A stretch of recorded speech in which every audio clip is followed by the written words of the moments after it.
డబ్బు, అనారోగ్యం, ఉద్యోగం, వ్యాపారం అప్పులతో బాధపడుతున్నారా? వెంటనే జేకేఆర్ గురువు గారికి కాల్ చేసి అపాయింట్మెంట్ తీసుకోండి. ట్రంప్ టారిఫ్ మన ఇండియా మీద ఆల్మోస్ట్ 20-25% టారిఫ్ అయితే వేయబోతున్నారట. అసలు దీనికి సంబంధించి ఏమేమి ఎఫెక్ట్ అవుతూ ఉంటాయి, ముఖ్యంగా మనం చూస్తున్నట్లయితే స్టాక్ మార్కెట్ అనేది చాలా ఎఫెక్ట్ అయ్యే ఛాన్స్ ఉంటుంది.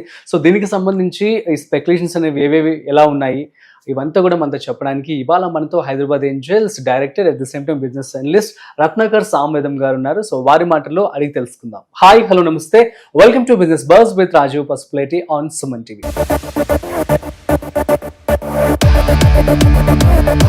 హాయ్ సార్, నమస్తే సార్. ఫైనల్ గా ట్రంప్ టారిఫ్ అనేది స్పెక్యులేషన్ అనేది ఏదో పాజిటివ్ గా వస్తుంది. సో ఇది రూమరా లేకపోతే రియాలిటీనా? So if so stock market పరిస్థితి ఎలా ఉంటుంది? ఇప్పుడు ఇవాళ మార్నింగ్ తెలిసిన న్యూస్ అండి. ఇదేంటంటే ఇన్ఆర్గానిక్ గా జనాల మధ్యలో పంపిస్తారు, ఒకేసారి షాక్ గురవకుండా. ఇది is a way of managing affairs in the stock market, ఎందుకంటే ఇది లార్జర్ మార్కెట్ ఇష్యూ కాబట్టి న్యూస్ కెన్ ఇంపాక్ట్. సో వాళ్ళు ఏమన్నారంటే ఒక 25-30% తారిఫ్ ఇండియా మీద వేయొచ్చు, ఒక ఇండికేషన్ ఇచ్చారు వాళ్ళు. These are all indications. Okay. So ఈ ఇండికేషన్ 99% రైట్. అటు ఇటు 5% తేడా ఉంటుంది, కానీ it is 99% right. So tariff కనుక ఇండియా మీద పడితే ముఖ్యంగా export driven organizations, pharma companies are the largely affected organizations. Technical గా అడగాలంటే pharma is the biggest exporter from India. తర్వాత మన బిర్యానీ అంటే food, agri is the second largest exporter. Third, we're doing lot of electronic components, lot of artisans, lot of food items. Even Priya Pickle is a good seller in market now. Mother Recipe అనే ఏదో ఉంది, అది కూడా is large. వీళ్ళందరూ కూడా effect పడుతుంది, వాళ్ళ sales అన్ని డౌన్ అవుతాయి. when the prices goes up, general tendency of the people is why I have to buy another 5 rupees more for the same product. A psychological fear ఇది దాటానికి ఒక ఏడాది పడుతుంది. But that 1 year there will be reduction in top line for this all this organization. Okay. When there is a reduction in top line, automatically stock market will go for a toss. That is very very clear. There is no other option. So Trump tariff effect అయితే ఉంటుందండి, లేదు అనే point లేదు. కానీ current market లో కొద్దిగా factor చేశారు, ఎందుకంటే మార్కెట్ అప్ అండ్ డౌన్ అవుతుంది, మిక్స్డ్ రియాక్షన్స్ నడుస్తుంది. చాలా మంది క్లారిటీ వస్తే బాగుంటుంది అని చూస్తున్నారు. I hope once the clarity comes we have to see how it will turn around అనేది. సో దీనికి సంబంధించి మరి ఎటువంటి జాగ్రత్తలు తీసుకోవాలంటారు? ఇప్పుడు ఇన్వెస్ట్మెంట్ చేయడం కరెక్టా కాదా?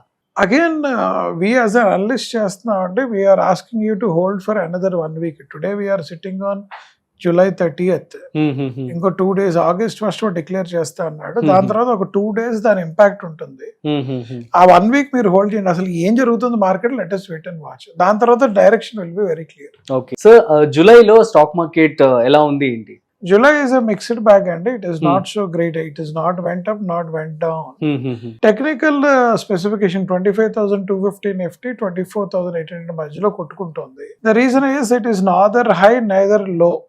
They felt this is a good situation. ఒకవేళ ఈ ట్రంప్ టారిఫ్ ఎఫెక్ట్ నెగిటివ్ గా తీసుకుంటే stock will go down, market will go down. Trump tariff okay, we already factored in, it is not a bigger impact అంటే market will start moving up.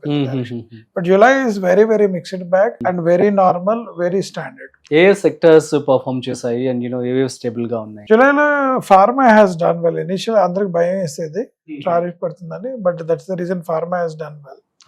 Consumer market has done well. Consumer అంటే మనకి ఈ tax benefits రావటం, GST కొన్ని తగ్గించడం, ఇవన్నీ చేయటం వల్ల IT industry has not done well అండి. Capex related goods have not done well actually. So మీరు చూసుంటే ఆ 2-3 sectors, even banking was struggling. Even recently NBFCs, Bajaj Finance has declared they have so much of NPS, stock has crashed. దాంతో అన్ని NBFC stocks have also got crashed.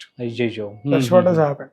So banking, NBFCs have not performed well, but other segments, consumer gaani, pharma gaani, they both only did well as on today in the market. యా sir, ఇంకొక question.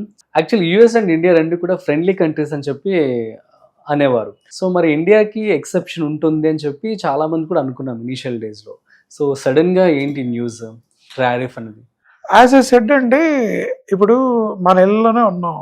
నీకు favour ఇచ్చి మిగతా ఇద్దరు favour ఇవ్వకపోతే ఆడికి ఎందుకు ఇచ్చావు, నాకు ఎందుకు ఇవ్వలేదు అంటాడు కదా. అవును, అన్నతో ఇంట్లో మా బ్రదర్సే అంటారు నన్ను, అరే అన్నయ్యకి అన్న నువ్వు ఎక్కువ పెడుతున్నావు, నాకు ఎందుకు పెట్టట్లేదు తమ్ముళ్ళు ఇద్దరు అడుగుతారు. కరెక్ట్. ఓవర్ అన్నయ్యకి ఇచ్చి తమ్ముళ్ళు తిరగకపోతే వాడు ఫీల్ అవుతాడు, ఎవడు ఫీలింగ్ ఆడిది. ట్రంప్ ఇప్పుడు ఏం చేయాలి, అందరికి ఇచ్చినట్టు నీకు కూడా ఎందుకు, వాళ్ళందరికీ ఎక్కువ ఇచ్చా నీకు తక్కువ ఇచ్చా, లేదంటే నీకు మీడియంకి ఇచ్చా, వాడికి ఇవ్వకూడదని అనుకున్నా సరే ఇవ్వాల్సిన పరిస్థితి వాడిది. బికాస్ ఈ టుమారో ఇట్ ఏమవుతుందంటే ఎనిమిటీ క్రియేట్ చేస్తుంది కంట్రీస్ మధ్య. హీ కెనాట్ క్రియేట్, కంట్రీస్ మధ్య కాదు, వాడికి ఎనిమిటీ క్రియేట్ అవుతుంది. నువ్వు ఇండియాకి ఫేవర్ లోనో మాకు ఫేవర్ లో, బట్ ఎంతో కొంత వాడికి ఎఫెక్ట్ ఇచ్చా అనుకోండి, ఆ ఎనిమిటీ తగ్గుతుంది వాడికి. అందరితో పాటు నేను వీడికి కూడా ఇచ్చా అంటాడు. సో మోడీ గారికి ఈ విషయం ముందే తెలుసు, వాడు ఇస్తాడు, వాడు ముందర నుంచి ఇండికేషన్స్ ఇస్తున్నాడు, అలానే గట్టిగా అనలేకపోతున్నాడు. అండ్ ఈ మధ్య మీరు వింటున్నారు కదా, ఇక్కడేమో మోడీ ఏమో నిన్న పార్లమెంట్ లో నేను ఎవరు హెల్ప్ తీసుకోలేదు, పాకిస్తాన్ వాంటెడ్ టు డ్రాప్, ఈ డిసైడెడ్ టు గో. ట్రంప్ అంటే నేనే ఆపేసానని అంటున్నాడు, వాడే నాకు రికమెండ్ చేయలేదు అంటున్నాడు. ఇద్దరు పట్టుకుంటున్నారు లేదా, ఇప్పుడు ఏం చేసాం, nobody knows. So today at least we have to believe our prime minister may be right. Maybe na particular feeling is Trump would have influenced Pakistan to drop it. Otherwise you will get killed. And Pakistan wala DG or director general would have called our Indian DG and said I want to drop the proposal. వాడి మాట నిజం ఏంటచ్చు, వీళ్ళ మాట నిజం ఏంటచ్చు.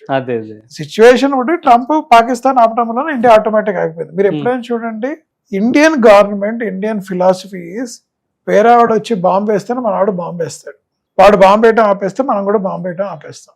It is very natural tendency. వాడు ఆపేసినా నేను వేయటం అనేది జరగదు ఇండియాలో. ఆపరేషన్ సింధూర్ లో కూడా టెర్రరిస్టులు వచ్చి హిట్ చేసిన తర్వాత మరి వీళ్ళకి ఎన్నిసార్లు చెప్పినా బుద్ధి లేదని చెప్పేసి just they focused on killing all the terrorist camps, they not hit any civilian. Pakistan కి ఏమైంది ఇంటర్నల్ గా, అరే నా కంట్రీలో నా వాళ్ళకి తెలియకుండా నన్ను మా వాళ్ళు కొట్టేశారు, వాళ్ళందరూ తిట్టారు, ఏరా నీకు తెలియదు నీ కంట్రీలో ఇంకోటి వచ్చి కొడుతుంటే, మన ఇల్లు ఇప్పుడు మన ఇంట్లో కూర్చుంటే ఎవడో వచ్చి కొడుతుంటే నువ్వు ఎలా ఊరుకుంటా, నువ్వేం బిగుతున్నారా అంటే వాడు తప్పక వాడు బాంబింగ్ చేశారు. That's why they both have started bombing. But when Pakistan stopped, India also stopped. It's a natural phenomenon.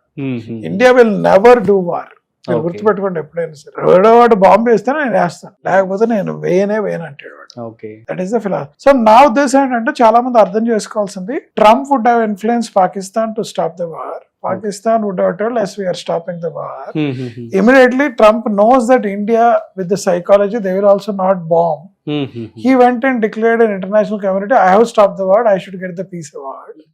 And India has no other claim but to stop. But opposition parties parliament lo నువ్వు ఎందుకు ఆపే ఏం BK అని అడుగుతారు. ఇది as usual నాటక భాష. People need to understand this should have happened. At the time, Trump cannot influence India. Modi doesn't want to listen to him. Sindoor of my people has been affected. Super sir, thank you so much. So guys, అర్థమైంది కదా. So ఇది జూలైలో market అనేది so medium గా average గా వెళ్ళిపోయిందని చెప్పి అంటున్నారు. ఏది హై అవ్వలేదు, అదే విధంగా లోగు కూడా అవ్వలేదు అని చెప్పి రత్నాకర్ గారు చెప్పడం జరిగింది. మీకు కనుక సో స్టాక్ మార్కెట్ కావచ్చు ఏదైనా డౌట్స్ కనుక్కున్నట్లయితే ప్లీజ్ కామెంట్ చేయండి. That's it. సో మరొక ఇంట్రెస్టింగ్ కామెంట్ తో మళ్ళీ కలుద్దాం. అంతవరకు చూస్తూనే ఉండండి Suman TV. This is Rajeev signing off. Video నచ్చినట్లయితే like, share and subscribe. Thanks for watching.